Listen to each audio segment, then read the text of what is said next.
사랑하는 새벽나라 친구 여러분, 오늘 여러분과 함께 하나님 말씀을 나누게 된 이상욱 전도사입니다.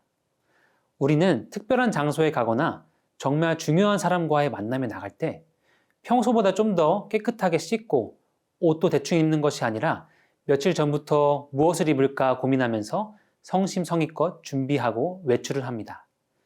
그런데 만약 그 만남이 하나님과의 만남이라면, 혹은 하나님께서 나에게 맡기신 중요한 일을 해야 하는 자리라면 우리는 무엇을 어떻게 준비해야 할까요? 오늘 말씀에 나오는 사가랴의 찬양을 통해 예비하시고 준비하시는 하나님과 또 준비되어져 가는 요한의 모습을 살펴보도록 하겠습니다. 오늘 말씀의 제목은 준비된 사람입니다. 오늘의 말씀은 누가복음 1장 67절에서 80절입니다. 그의 아버지 사가랴가 성령으로 충만해 예언했습니다. 주 이스라엘의 하나님을 찬양하라. 주께서 자기 백성을 돌봐 구원을 베푸셨다. 그분이 우리를 위해 자기의 종 다윗의 집에 구원의 뿔을 들어 올리셨다. 이 일은 주의 거룩한 옛 예언자들의 입을 통해 말씀하신 대로 우리를 원수와 우리를 미워하는 모든 사람의 손에서 건지시는 구원이로다. 주께서 우리 조상에게 자비를 베푸셨고 자기의 거룩한 언약을 기억하셨다. 이 맹세는 우리 조상 아브라함에게 하신 것으로 우리를 원수들의 손에서 구출하사 두려움 없이 주를 섬겨 우리가 주 앞에서 평생토록 거룩하고 의롭게 살도록 하셨다. 너 아기야, 너는 지극히 높으신 분의 예언자로 불릴 것이요 주보다 앞서가서 주의 길을 예비할 것이며 주의 백성에게 그들의 죄를 용서해 주어 구원의 지식을 전할 것이다. 이것은 우리 하나님의 온유하신 자비로 말미암은 것으로서 태양이 높은 곳에 떠올라 어둠과 죽음의 그늘에 앉은 우리에게 빛을 비춰 우리의 발을 평화의 길로 인도할 것이다. 그 아기는 자라면서 영이 강건해졌고 이스라엘 백성들에게 공개적으로 나타나는 날까지 광야에서 살았습니다. 엘리사벳과 마리아에게 임했던 성령이 사가랴에게도 임했습니다. 사가랴는 하나님을 찬양하며 예언하기 시작했습니다. 그 찬양은 이렇게 시작됩니다. 함께 68절 말씀을 읽겠습니다. 주 이스라엘의 하나님을 찬양하라. 주께서 자기 백성을 돌봐 구원을 베푸셨다. 이 고백을 통해 지금 이들이 겪고 있는 이 놀라운 일들이 바로 언약의 백성 이스라엘을 향한 하나님의 구원임이 선포된 것입니다. 그리고 그 구원은 구약시대부터 이스라엘 백성들이 염원해오던 것이었습니다. 69절에서 이스라엘의 위대한 왕 다윗이 언급되는데 이것은 하나님께서 다윗과 맺었던 구원의 언약을 의미합니다. 그리고 73절 말씀을 보면 그 구원의 언약은 다윗보다 더 거슬러 올라가 이스라엘 족보의 가장 위에 있는 믿음의 조상 아브라함이 언급됩니다. 즉 하나님께서 이스라엘에게 주신 그 구원의 언약은 아브라함과도 맺었던 하나님의 맹세임을 말해주고 있습니다.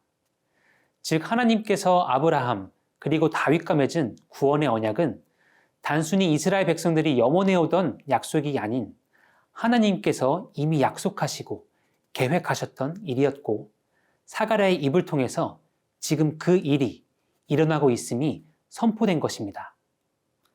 새벽나라 친구 여러분, 사가랴와 같이 나의 입술로 이렇게 감격적이고 아름다운 찬양을 할 수 있다면 얼마나 감사할까요?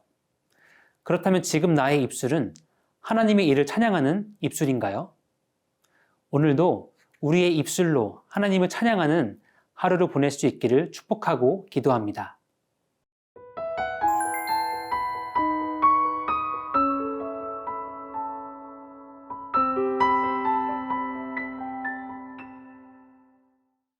사가랴는 하나님의 구원을 찬양하고 76절부터 이제 시선을 자신의 아들에게로 돌립니다. 하나님께서 자신의 아들을 통해서 어떻게 그 구원의 역사를 써나가실지에 대해서 예언하는 것입니다. 함께 76절, 77절 말씀을 읽도록 하겠습니다. 너 아기야, 너는 지극히 높으신 분의 예언자로 불릴 것이요 주보다 앞서가서 주의 길을 예비할 것이며 주의 백성에게 그들의 죄를 용서해 주어 구원의 지식을 전할 것이다. 사가랴의 예언처럼 요한은 후에 회개의 메시지를 선포하며 예수님께서 오실 그날을 예비하게 됩니다.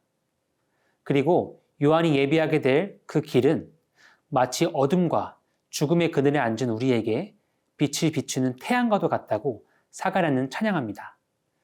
그 빛은 우리의 발을 평화의 길로 인도하는데 그 평화는 바로 예수 그리스도이십니다. 1장의 마지막 절, 80절은 요한이 성장하여 영이 강건해졌고 백성들에게 공개적으로 나타나지 않았고 하나님의 때까지 광야에서 살았다고 기록하고 있습니다. 광야에서 살았다는 이 말은 결국 하나님의 일꾼으로서 거룩하게 세상과는 구별된 삶을 살아왔다는 것을 의미합니다. 새벽나라 친구 여러분, 요한은 예수님을 통한 구원의 길을 예비하기 위해 거룩하게 구별된 하나님의 사람이었습니다. 비록 우리는 요한과 같지는 않더라도 하나님의 자녀로서 세상과 거룩하게 구별되기를 소망합니다. 광야에서의 시간은 아니었지만 오늘 내가 세상과 구별되어 하나님의 말씀에 귀 기울일 수 있는 시간을 갖기 위해서 무엇을 할 수 있을까요?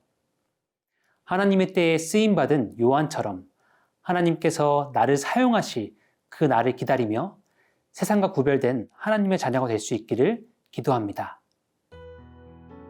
우리의 구원자 되시는 하나님 아버지, 오늘 말씀에서 오래전부터 구원을 약속하시고 요한을 통해 그 구원의 길을 예비하시는 하나님의 일하심을 보았습니다. 하나님, 우리 또한 요한과 같이 세상과 구별되어 하나님의 때를 기다립니다. 하나님 나라를 준비하는 일꾼으로서 우리를 사용해 주세요. 감사합니다. 예수님의 이름으로 기도합니다. 아멘.